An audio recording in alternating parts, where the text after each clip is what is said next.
जगन्नाथपुरी के महाप्रसाद की कथा। एक बार की बात है जब नारद जी रोजाना भगवान विष्णु के दर्शनों के लिए वैकुंठ धाम जाते थे और भगवान के दर्शन करके वापस आ जाते थे।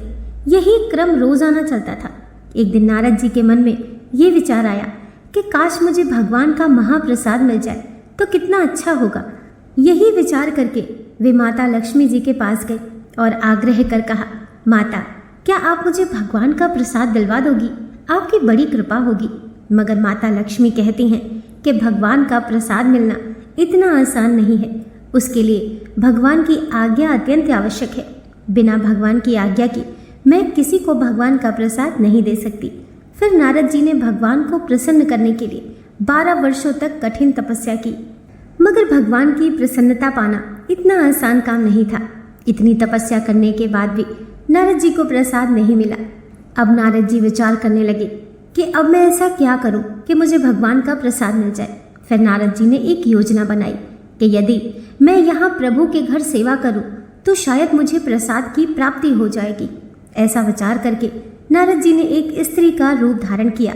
साड़ी पहनकर और श्रृंगार करके रोजाना रात को 2 बजे से 3 बजे के बीच भगवान के दरबार में झाड़ू लगाते थे और पूरी सफाई रात के अंधेरे में ही करके चले जाते थे। ऐसा कई दिनों तक चलता रहा। ये सब देखकर लक्ष्मी जी हैरान हो जाती थी। इतनी सुबह सुबह कौन पूरा दरबार साफ करके जाता है, ये तो जानना ही पड़ेगा। एक दिन लक्ष्मी जी निश्चय करती हैं कि जो कोई भी यहाँ आकर रोज साफ सफाई करता है मैं उसको छुप कर देखूंगी और फिर पकड़ लूंगी। इसीलिए वे रात को ही पेड़ के पीछे छुप कर खड़ी हो गई। फिर ठीक रोजाना के समय पर नारद जी स्त्री के स्वरूप में साड़ी पहनकर आए और भगवान के दरबार की सफाई करने लगे। नारद जी पूरी लगन के साथ सफाई करने में लगे हुए थे। तभी लक्ष्मी जी ने पीछे से आकर नारद जी को पकड़ लिया और पूछने लगी कि कौन हो तुम और रोज आकर चुपचाप सफाई क्यों करती हो? क्या इरादा है तुम्हारा? इस तरह से माता लक्ष्मी ने एक साथ बहुत सारे सवाल पूछ डाले। फिर नारद जी अपने असली स्वरूप में आकर माता लक्ष्मी से बोले, माँ, मैं नारद हूँ। भगवान के प्रसाद को पाने की भावना से भगवान की सेवा कर रहा हूँ ताकि भगवान प्रसन्न होकर प्रसाद देने की कृपा करें। फिर लक्ष्मी जी बोली, आपने इतने साल तक तपस्या की फिर भी आपको प्रसाद नहीं मिला और अब आप प्रसाद पाने के लिए झाड़ू लगा रहे हो।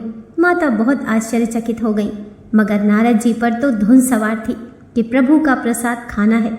वे फिर माँ से आग्रह करने लगे कि माँ, आप बोलिए प्रभु को कि मुझ पर वो कृपा करें और प्रसाद मुझे प्रदान करें। फिर माता लक्ष्मी जी नारायण भगवान विष्णु के पास गई और प्रभु से पूछा कि नारद जी आपके प्रसाद के लिए बहुत आग्रह कर रहे हैं। प्रभु, कृपा करके आप उनकी विनती स्वीकार करो। फिर नारायण भगवान मुस्कुराए और बोले कि आप जाकर नारद जी के लिए 56 प्रकार भोजन तैयार करो। फिर माता लक्ष्मी जी भगवान की आज्ञा पाकर भगवान विष्णु जी का प्रसाद तैयार करती हैं। 56 प्रकार के भोजन बनाती हैं और फिर उनका भगवान श्री विष्णु जी को भोग लगाती हैं। भगवान ने थोड़ा प्रसाद खाकर बाकी का प्रसाद नारद जी को देने के लिए कहा। तब माता लक्ष्मी जी ने प्रभु की आज्ञा से नारद जी को भगवान का प्रसाद दिया।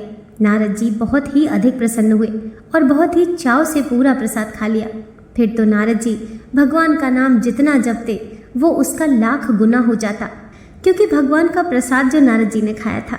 इसी प्रकार नारद जी नारायण नारायण करते हुए वैकुंठ धाम से सीधे चले गए भगवान शिव के धाम। नारद जी को इतना प्रसन्न देखकर भगवान शिव ने पूछा कि क्या बात है नारद जी, किस कारण आप इतना अधिक प्रसन्न हो? नारद जी बताते हैं कि उन्हें श्री भगवान विष्णु का प्रसाद जो खाने को मिला है, मैं तो धन्य हो गया। भगवान शिव ने नारद जी से कहा, ये तो गलत बात है नारद जी, आपने अकेले ही भगवान का पूरा प्रसाद खा लिया, थोड़ा तो हमारे लिए ले आते। नारद जी बोलते हैं कि भगवान का प्रसाद खाते हुए मुझे भगवान के सिवा कुछ और याद ही नहीं रहा, इसीलिए मैंने सारा प्रसाद खा लिया।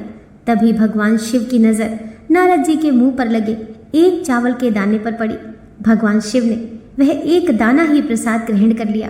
फिर तो वे भी भगवान विष्णु में ही मगन हो गए और खुशी से नृत्य करने लगे।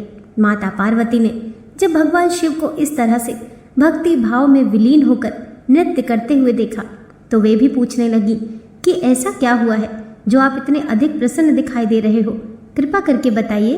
भगवान शिव ने सारी कथा माँ पार्वती जी को बता दी।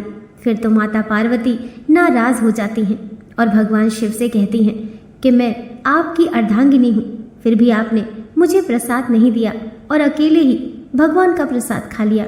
आपको एक दाना मिला था तो आप आधा मुझे दे देते। माता पार्वती जी नाराज होकर बैकुंठ धाम प्रभु विष्णु जी के पास जाकर उनसे लड़ने लगी। उन्होंने कहा कि आपने मुझे अपना प्रसाद नहीं दिया और नारद और भगवान शिव जी को प्रसाद मिल गया, सिर्फ मुझे ही नहीं मिला। फिर भगवान माता लक्ष्मी जी से कहते हैं कि आप फिर से भोजन बनाइए और फिर वह प्रसाद माता पार्वती जी को भी प्रदान करिए। तब जाकर माता पार्वती का क्रोध शांत हुआ। तब भगवान विष्णु जी ने माता पार्वती जी को वचन दिया कि मैं कलयुग में दारू ब्रह्म रूप में जगन्नाथपुरी में विराजमान होऊंगा। वहाँ पर मेरा 56 प्रकार का प्रसाद बनेगा। वह प्रसाद मुझे चढ़ाने के बाद आपको सबसे पहले दिया जाएगा। इसीलिए आपका मंदिर भी वहीं पर इसी प्रांगण में स्थापित होगा। वहाँ पर आपका नाम माता विमला देवी के नाम से प्रसिद्ध होगा और सभी लोग आपकी पूजा करेंगे। आपको प्रसाद चढ़ाने के बाद वह प्रसाद महाप्रसाद बन जाएगा। उसके बाद ही सबको वितरित किया जाएगा। इस महाप्रसाद को पाकर सभी लोग धन्य हो जाएंगे और उनके सभी तरह के पापों का अंत हो जाएगा। तो आपने देखा कि भगवान का ये महाप्रसाद पाने के लिए देवताओं को भी बहुत तप करना पड़ता है और हम सब ये महाप्रसाद भगवान जगन्नाथपुरी के धाम में प्राप्त कर सकते हैं। इस महाप्रसाद की महिमा अपरंपार है। दोस्तों, आशा करती हूँ आज की कथा आपको ज़रूर पसंद आई होगी। वीडियो पसंद आई हो तो लाइक कीजिए, चैनल को सब्सक्राइब कीजिए। मिलते हैं नेक्स्ट वीडियो के साथ।